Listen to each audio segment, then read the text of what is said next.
Joel chapters 2 and verse 1 says, Blow ye the trumpet in Zion, and sound an alarm in my holy mountain.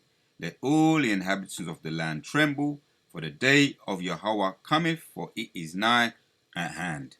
Giving our praises to Yahweh Ba'Shem, Yahushai Ba'Shem, Harakah Kwadash, giving double honors to all the elders and the apostles of Great Millstone. And salutes, shout outs to all the sincere elect out there area, coming back at you with another lesson. The title of this video is going to be The Day He Goes Down, Fugitive from Justice. Landbacking of Elder Apostle Aramla. Recent videos he put together regarding a fugitive from justice that describes the ease to a T. And there was two separate videos and The Day He Goes Down, and I'm going to tie them into one. I mean, that's that kind of mood. Today is raining, and just reflecting and meditating some terror. So we're going to put out some of those precepts regarding the day he goes down. And what is he? He's a fugitive from justice. So let's read it again, because this is what we're thinking about, and this is what that great day of doom, impending doom, is on the horizon. Joel 2 and 1 once again. Blow ye the trumpet in Zion, and sound an alarm in my holy mountain. Let all the inhabitants of the land tremble, for the day of Yahweh cometh, for it is nigh at hand. Right, we read that and we know it's near, man, and that's the thing. That's the good thing, right? Because the prophets of doom are standing up, man, with great boldness to prophesy what's coming down the pipe. Let me find that word. I'm gonna ask Google. It's one of them videos today, that it's raining outside. I like to be out there in the sun and whatever the case may be, and it's a stormy day today. So I'm in that frame of mind. I'm in that mood. Let's see what Google has to say. Let's go into Google and see what Google says. This word here.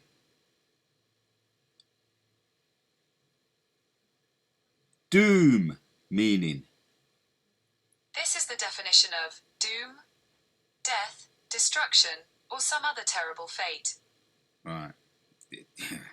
Death, destruction, or some other terrible fate. And we know that woe, because woe's coming down the pipe for all these wicked ease and destruction. And doom means destruction, same way. Woe. So woe means destruction, doom means destruction. It's meaning. Here's the definition of destruction: the action or process of causing so much damage to something that it no longer exists or cannot be repaired. We're gonna bomb them back to the we're gonna bomb them back to the caveman days. Bomb them back to the caves. You know that saying that you hear, bombing them back to the prehistoric days of dinosaurs.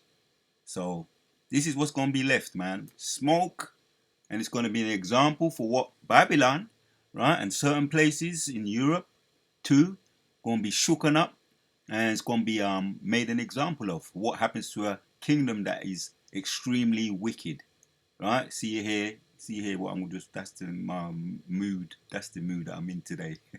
What you can see is the remains of Babylon. That's I'm visualizing right now. Let me see if I find that precept. Going in the spirit.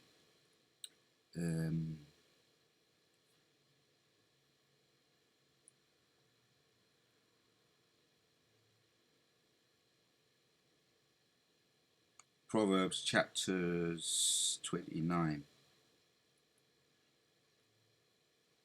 If our mind remembers correctly. So, yeah, man.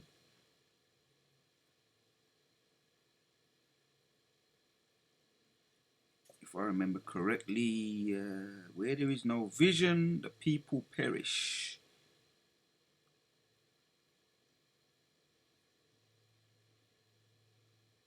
As a matter of fact, I might let's see if I answer Google the question. Where there is no vision, the people perish. Bible. Yep, Proverbs 29. I was right on top of it. And 18 says, You know, I've been quoting it, but I'm going to read it. Where there is no vision, the people perish, but he that keepeth the law, happy is he. Yeah, there's going to be a whole heap of destruction. This place going to perish, man. You know, what's coming down the pipe, Jacob's trouble. Going to be a whole heap of mourning, sighing, crying, gnashing of teeth, because the people have no vision. People not exercising vision. And they can't say they haven't been warned by the prophets. The prophets have been on the scene. Rabbi Abba Bibbins from around 1969, 1970, even before then, that voice was crying out, which shook up the world. What did Muhammad Ali say when he beat Sonny Liston? Muhammad Ali at the time was an underdog, a young pretender coming up on his way up, and he had Sonny Liston, the one that was knocking everybody out. He was known for his jab, and then comes along Muhammad Ali and beats him, knocks him down in the sixth, and Sonny Liston didn't come out in the seventh. He didn't want to face that ferocity and speed, and he couldn't time Muhammad Ali. The underdog beat him. Muhammad Ali at the time was the underdog on his way up, the young pretender, and he come up and he shook up the world. That's what he said when he knocked him down. Seventh round, he didn't come out. He said, "I shook up the world. I shook up the world." So these people gonna be shooken up, all right? This truth has been out, man. This truth has been sounding, echoing, right, around the world, and we're gonna see missiles before that impending day. Let's hit another precept. The impending day of doom. Let me read the word again. It gave me the answer. Destruction. Destruction meaning. Here's the definition of destruction. The action or process of causing so much damage to something that it no longer exists or cannot be repaired. Yep. There you have it. That's going to be the impending doom that's coming down the pipe. This ain't no rehearsal, right? Right now, we've been sounding out the warnings. Let me go back to the precept. So the action or process of causing so much damage to something that it no longer exists or cannot be repaired, man. Just like Sodom and Gomorrah, right? And the other five cities altogether. Zora, Admah, and Eboim. I'm pronouncing them right. And this is going to be left nothing but smoke. An example for what happens to a kingdom that is extremely wicked, like the five cities. It's mentioned in Jeremiah 49. So let's hit these precepts. We get into that time, and we be meditating right now. We're meditating that terror that's coming down the pipe. So that's that destruction. Something that is going to be left with is going to be able to be repaired. Not going to be able to be repaired. Another precept to back that one up, taken from Joel. So, because we hear the WW3 on the horizon. So let's read it. War is taking place, impending doom. There's war taking place now, right? It's not rumors. It is taking place. Ukraine, you know what I mean? Ukraine, Russia. What's happening in all around the world? We're hearing about these wars and rumors of wars. Joel chapters 3 and 9 says, "Proclaim ye this among the Gentiles. Prepare war. Wake up the mighty men. Let all the men of war draw nigh. Let them come up." Right, man. Yeah. This is the impending doom on the horizon, and we're getting ourselves together too, preparing for what's coming down the pipe, the war of Armageddon, right? Getting prepared for the bride that is to come, right? What they say, a knight in shining armor, Yahushua, he's the knight in shining armor.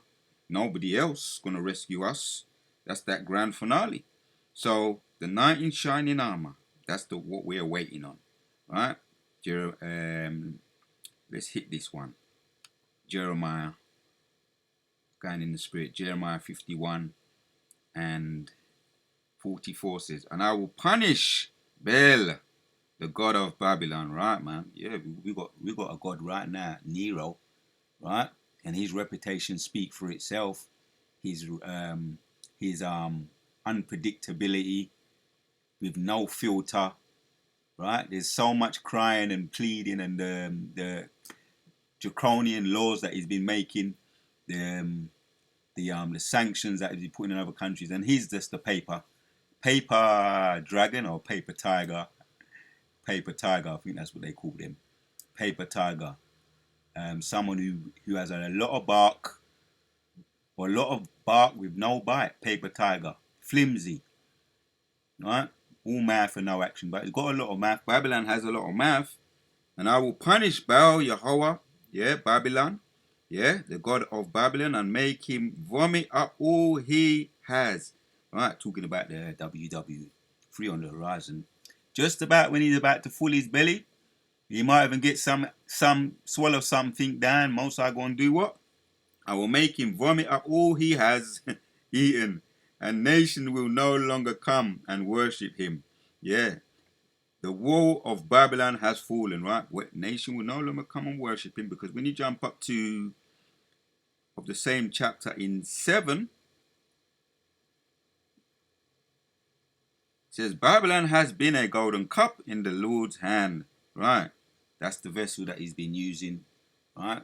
All the other nations on the left-hand side, the ancient Babylonians, the Medes, the Persians, the Grecians, and once again, that revived Babylonian, the revived Babylonians that's been struck down and been given breath again, right? Hence, we got Nero right now, breathing fire, the paper tiger, breathing fire without no bite. Yeah, Babylon has been a golden cup in the Lord's hand, a cup that made the whole world drink. Nations are drunk, man, shaking backward and forward. The nations are drunk. Babylon's wine, it has drove them all mad, And I'm reading it in the NLT, just in the spirit. And the nations drunk Babylon's wine, and it drove them all mad. They're all mad. They're all mad. If you see the demons on these people, they don't know whether they're coming or they're going. So this is a sign. This is what we're talking about. That impending doom, and it's going to leave nothing. Right? Tumbleweed and smoke, smoldering like Babylon, as you can see there. Once again, this is the mood today. This is the mood today. Smoldering, smoke. And the Most High going to let off on this place, man. Those missiles. The book of Job goes in all into that. Job chapters 2. So, I just wanted to hit off a couple of precepts. Reflecting, meditating. There is vision for the elect, because where there is no vision, the people perish. Land backing off the elder.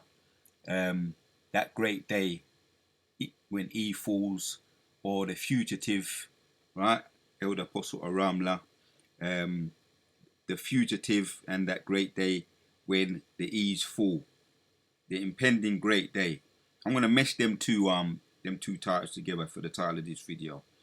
So let's hit this one, Revelation. We can come back to that one. Really, I just wanted to throw up this vibration out there. Throw this vibration out there, because people have no vision, man. And let's hit this one. As a matter of fact, let's hit this one. Ecclesiastes 8.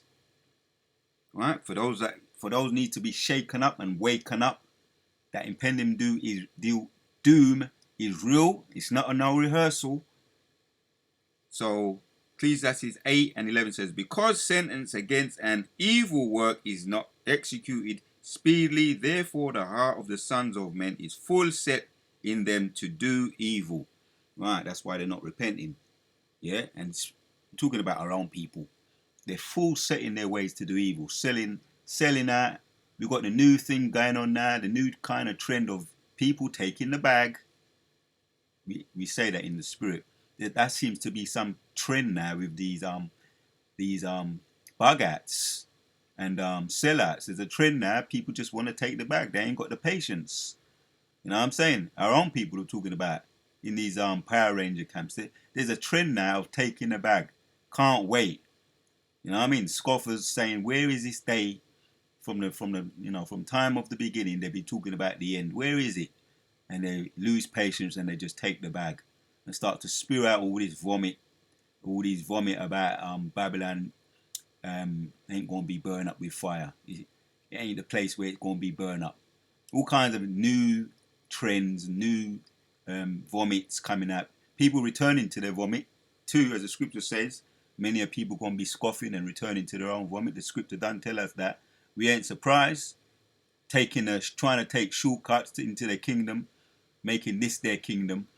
So, because sentence against an evil work is not executed speedily, therefore the heart of the sons of men is fully set in them to do evil. Right? We done expose all these other camps, with the Sakari. That's been exposed. There's no coming back, man. You know what I mean? It's the men of the Lord that are going to stand in great boldness till the very end, man. Yeah? So, because sentence, let me read that in the NLT. When a crime is not punished quickly, people feel it is safe to do wrong. Right. That fugitive, that's the spirit of a fugitive. Because when you look up the word, and the elders and the big brothers went into that word, fugitive, and let me go back. In way of reminder, the word fugitive. This is much quicker just asking questions. Right, so let's go back.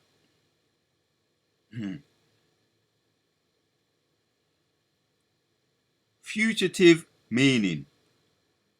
This is the definition of fugitive. A person who has escaped from captivity or is in hiding.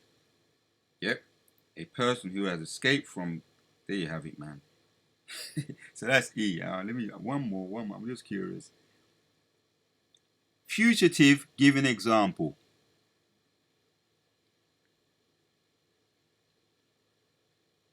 He is now an international fugitive from justice. There you have it.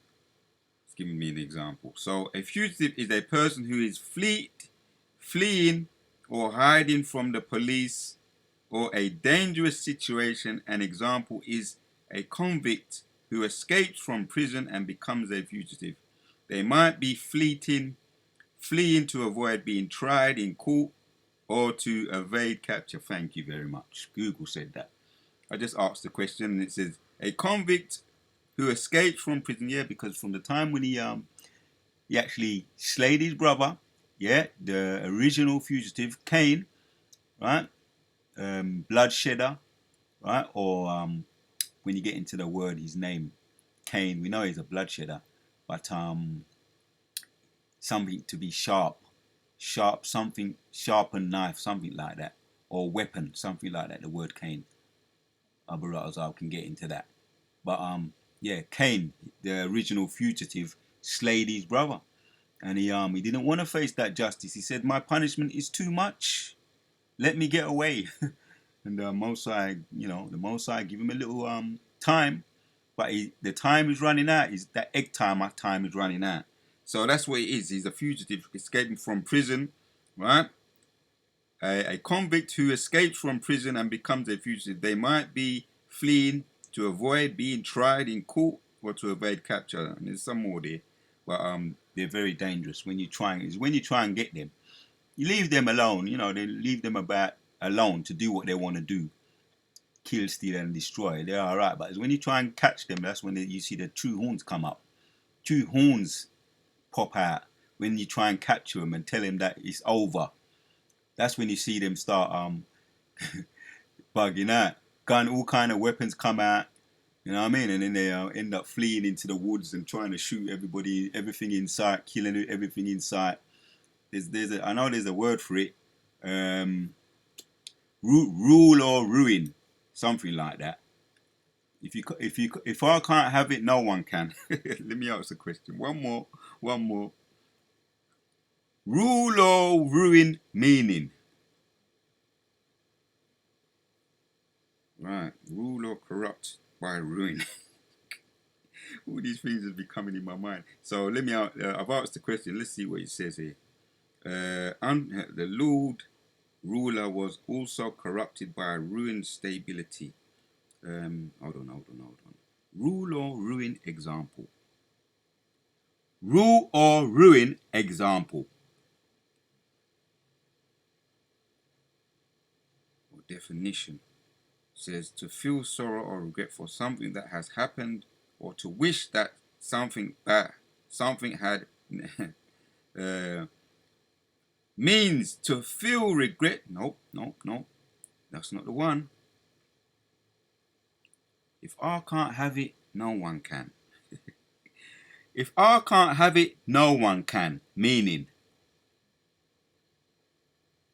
what does it mean if this is funny, man. A threat by someone to the other that he is obsessed with to only choose him or as he or hers. What is the meaning? Hold on. I'm having fun with this. Nobody is able to come to the party, right? So there's no party unless I'm there. What does it mean when someone says you can't have it both ways? You have to choose between two things and cannot do or have them both. What is that saying? You can't have your cake and eat it too?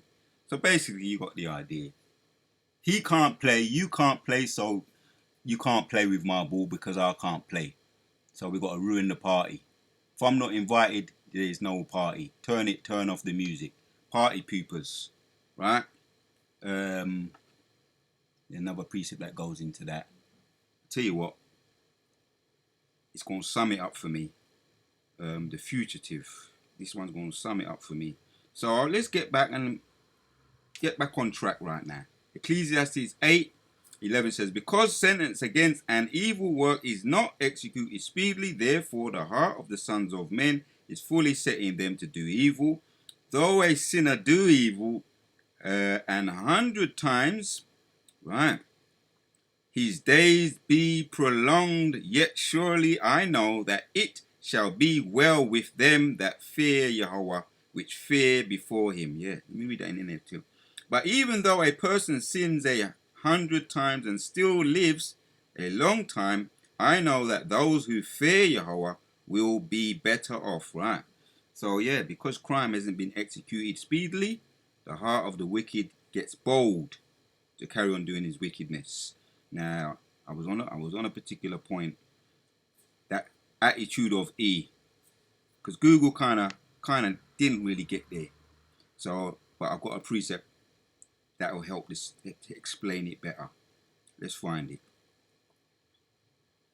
to do it justice.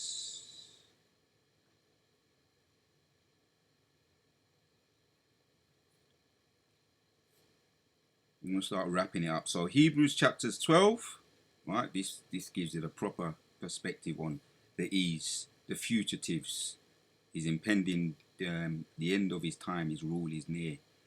16 says of Hebrews 12 says, lest there be any fornicator or profane person as Esau, who for one morsel of meat sold his birthright. Yeah, see?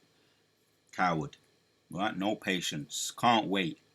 You know what I mean? No faith, right? For ye know that afterward, when he would have inherited the blessing, he was rejected, for he found no place of repentance, though he sought it carefully with tears. Yeah, and that is his attitude. Now, his attitude is now because he don't want you to have it, no one can. Right? He doesn't want you to have it, no one can. He fought it with tears and we got rejected, so you can't have it, no one can. He's coming out with his horns are sticking out. Well, that's a typical fugitive. He's all right. Leave him to his devices. Let him rob, rape, grape, and kill, steal, and destroy. He's all right. He's your friend. When you tell him his time's up, you're gonna get locked up and face justice for the crime. That's when you see the true horns come out, all guns blazing, and that's what the spirit what is in there. So the impending doom is on the horizon. That's it. That sums up E. He cried it with tears. He was still rejected. Now he's saying, you can't have it. I can't have it. No one can.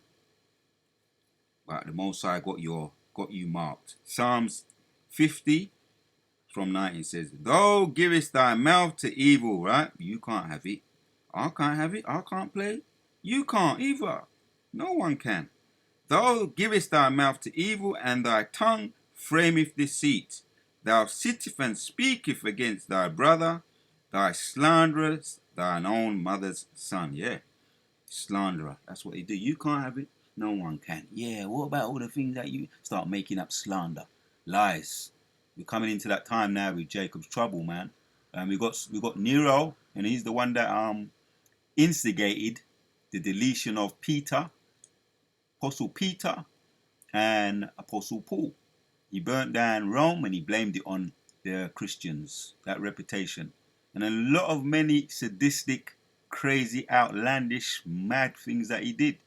When he came back early in the late 80s, early 90s, the Central Park Five, what they was found innocent anyway, but they was accused of raping some Edomite, and there was a lot of that going on. How they got rid of a lot of Jakes. They usually accuse them for raping Edomite women, and a lot of women, Edomite women, had that sadisticness about them. They want to accuse. If they wanted to get you locked up or get you deleted, the Edomite women, that's their reputation. They will cry grape, and it was very effective. Central, with the Central Park Five, but they was released years later. They was compensated, but that doesn't take back the years that they spent in prison, the money that they got. You got the Central Park Five. You got a whole heap of others as well. We this Black Wall Street, instigated by some Edomite woman crying grape, Rosewood, and so many others. So that's one of their vessels what they'll be using. So that's what you call slander. And once again, we've got the accuser of our brother, the slanderer right now, who got rid of at that time around Apostle Paul and Apostle Peter. He had them deleted once again, and many other things. So when he came back, what did he do? He accused the Central Park Five of raping the Edomite woman. And what other things is he going to do? The stage is set now for the with the 15-minute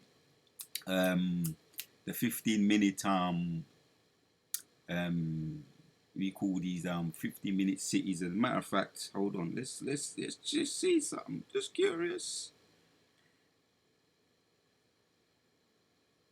15-minute cities, what is it? Oh. No, let's give me something else.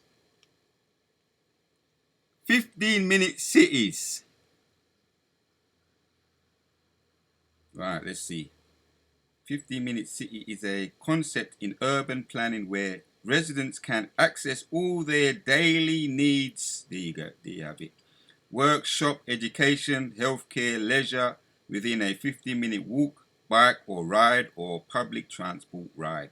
The goal is to create more walkable, bikeable transit, because they want to get everybody not driving anymore, right? Everything's going to be basically under control. Hence why they're setting the stage for the digital currency, ultimately the MOTB. So the goal is to create more walkable, bikeable, and that's how they're playing it off. It's convenience.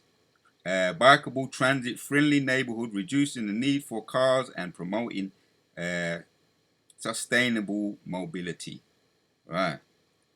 Here you have it, man. Everything's supposed to be easy, accessible. Really, it's just everything's gonna be a police city. That's another way to put it. Let me ask one more question. I'm just full of ideas right now. One more question. Police city.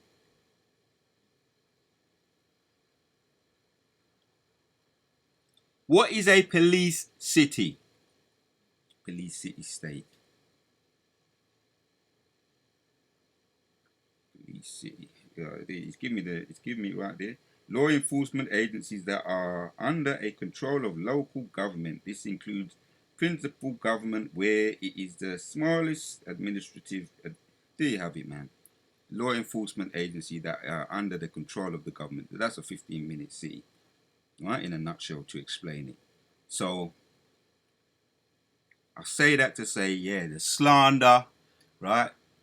What he's trying to do and making up things, and with made mention of Nero. He came back with a bang, not just recently, but in the early 90s, late 80s, right? Making up a lot of things, and he's coming out with things now, saying that this place will be better without the so-called black people. He's saying it. You could do your research. As a matter of fact, that's a future video. He said this world would be better without black people, less crime, and he put it in such a he put it in the way he puts it, with no filter. So that's slander, right? Thy sittest and speaketh against thy brother, thou slandereth thine own mother's son. These things hast thou done, and I kept silent. This is the Most High. Thou thoughtest that I was altogether such as one as thyself. Yeah, because you allowed us, the Most High allowed us to be under the yoke of the East 400 years with the transatlantic slave trade, dashing them off the boats to the sharks, the good ship Jesus, the Jim Crow, lynching, the book Without Sanctuary explains that, and you thought the Most High was with it. You literally thought that, yeah? Because the Most High is a God that hideth himself. Isaiah 45 says he's a God that hideth himself. But when he revealed himself, man, woo! Oh, we see the chariot. I done that video, which land backing off Elder Potter Tahar, that chariot that was spotted out there in the spheres, in the heavens, bigger than the sun. And when you get into the geometrics of the size of the sun, that's a whole nother thing. But how they worked it out, I don't know. But the Earth fits inside the sun 101,300 times, according to their estimation, E's estimation. 1,300 times the Earth fits inside the sun, and this chariot we saw, just to give you a rough idea, was bigger than the sun. If you can get your head around that, boy, you can get your head around that, right? So this is what they're worried about. They've seen their Project Blue Beam, Project Blue Moon, and all these other programs, space programs. They've seen the chariots. They know what's coming down the pipe. They're trying to hold on to their kingdom. Right? These things that hast thou done, yeah. So I was talking about the Most High be hiding himself, but he's revealed himself now. His angels at least are anyway, right? And Yahushua is the one that's going to reveal himself in that grand finale. It ain't gonna be good. It ain't gonna be good. These things hast thou done, and I kept silent. Thou thoughtest that I was altogether such as one as thyself, but I will reprove thee and set them in order before thine eyes. Talking about Yahshua Allah, his elect, the elect of the so-called black people. We're being set in order right now, and that's another thing you can't take. You can't take that. You can't. You're bugging out. You're throwing your toys out the pram. There's no winning. You can't win, right? The fugitive is, and that impending day, right? That day is coming. You can't win. You can't hide. There's nothing you can do. And you ain't going to tap out, but you ain't going to win, that's for sure. Now consider this, ye that forgot Yahweh, at least I tear you in pieces, and there be none to deliver. The word of Yahweh Ba'Shem Yoshai, Ka La Yahweh, Ba'Shem Yehoshai, Ba'Shem Rakah, Kodash. So I wanted to get into that. There's a whole load of precepts on the impending destruction of the fugitive. And the end of the his ending. There's so many precepts, but we're going to end with this one. You can get into that, Lord willing, some more of these, depending what the Spirit feeds me with. More of these impending destruction of the E's and the day of doom. Revelation chapters 18. And the end of the fugitive when he is caught. And 21 says, and a mighty angel took up a stone like a great millstone and cast it unto the sea, saying, thus with violence, yeah, because don't you love violence? He is the bloodshedder, yeah, and he loves to kill, steal, and destroy. John chapters 10 and 10, and he's otherwise known as the bloodshedder. So with violence, you like to shed blood, blood gonna pursue you. Ezekiel 25. So a mighty angel took up a stone like a great millstone and cast it unto the sea, saying, thus with violence shall that great city Babylon be thrown down. And this time there ain't going to be no revival. This is the end, the impending doom. Right? Destruction means there's going to be nothing left, as we can see the visual here. Nothing left, especially Babylon, whatsoever. Yeah? With violence shall that great city Babylon be thrown down, and shall be found no more at all. The Warrior by Hashem Yoshai, Kala Yehovah by Hashem Yoshai, putting the spirit on me to do this video. So this is the fugitive, as we've been visualizing it, because there is vision with the elect, we visualizing it, we see it. The the fugitive gonna be caught, and he shall be wrapped up and bound up to be only to be released on the cotton fields. And then after that, Obadiah. How can I not bring out Obadiah? We're gonna bring it out. Let's hit that one. Obadiah. It sums it all up. Man in the spirit. The impending doom. There's no way out for you. No way out for Ono. Ono. There's no way out for Ono. 18. As a matter of fact, this is your way out. This is your ticket. Obadiah 1 and 18 says, and the house of Jacob shall be a fire, and the house of Joseph a flame. Yeah, northern tribe and southern tribe. Right? Flame, and the house of Esau a stubble. Right? Coming together to do what? Bonfire. Right? Stubble, and they shall kindle in them and devour them, and there shall not be any remaining of the house of the ease, for the Lord hath spoken it. There be no remaining, man. None remaining. Where there is no vision, the people perish, but the Most High had revealed the impending destruction for the ease, the fugitives, and the end for you. That great day. That great day. And we see it right here, right before our eyes. The water Yahweh Shimon Shai, Kala Yahweh Shimon Shai. Until the next one, we're going to say Shalom.